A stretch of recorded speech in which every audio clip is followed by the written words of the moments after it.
Well, CBS News projects Democratic Senator Raphael Warnock will win his runoff election. Warnock outperformed his Republican challenger, Herschel Walker, by more than 95,000 votes. This win gives Democrats a 51-49 Senate majority in next year's session. We're going to dig into this with CBS News congressional correspondent Scott MacFarlane, who is there on Capitol Hill for us. Hey there, Scott. So Democrats already had the majority in the Senate when the term starts. So why is Warnock's win, getting them to that 51, so important? Hey, Lana and Vlad. Metaphorically, there's a victory parade behind me. You can't see it or hear it because it's not literal, but it's very much happening for Senate Democrats. There is a world of difference between a 50-50 Senate and one in which Democrats hold 51 seats in the U.S. Senate. It really greases the wheels that have been stuck and clogged often in the past 2 years because they are no longer beholden to West Virginia Senator Joe Manchin, who, by the way, is up for re-election in 2024 and whose vote might be even more difficult to land. It also makes it easier for them to pass things through committees. They now have a better ratio on those committees of Democrats versus Republicans. But what's more, it allows for things like an absence and illness, and they don't lose control of the Senate floor. Here's Senate Majority Leader Chuck Schumer of New York celebrating Raphael Warnock's win in a press conference a few moments ago. They say all good things come to those who wait. And this outcome is absolutely worth the wait. After 1 year, 10 months, and 17 days of the longest 50-50 Senate in history, 51, a slim majority. That is great, and we are so happy about it.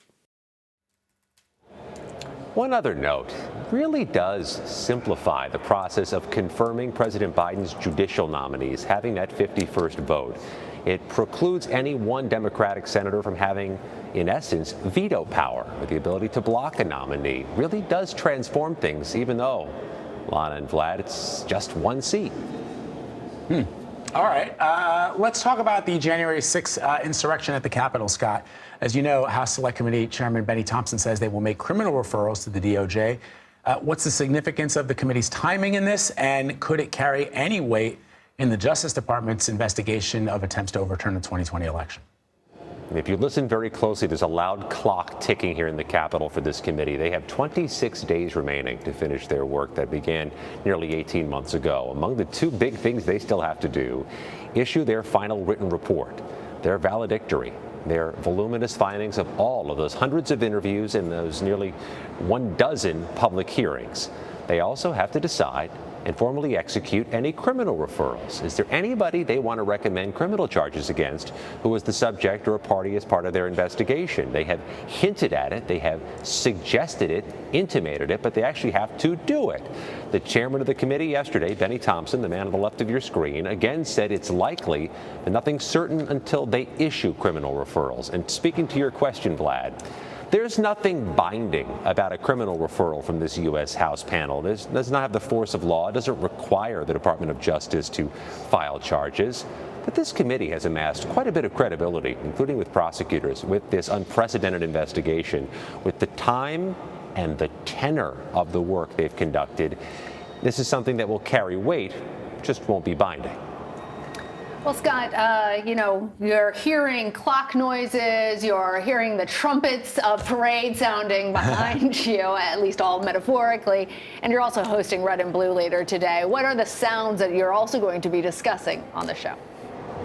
There's another issue that is pressing, Lana, that everybody's hearing here, the issue of the military. Congress waited an awfully long time this year to get around to pass the annual military authorization bill, which does, I'll acknowledge, sound like arcane policy. But if they don't do it, if they don't finalize it, it can cost any number of things to the military. First of all, there's a dispute over whether to require vaccines, COVID vaccines for military members. They've got to solve that in this bill. And if they don't pass this bill, it could prevent pay raises for service members, could stall military training exercises, military construction.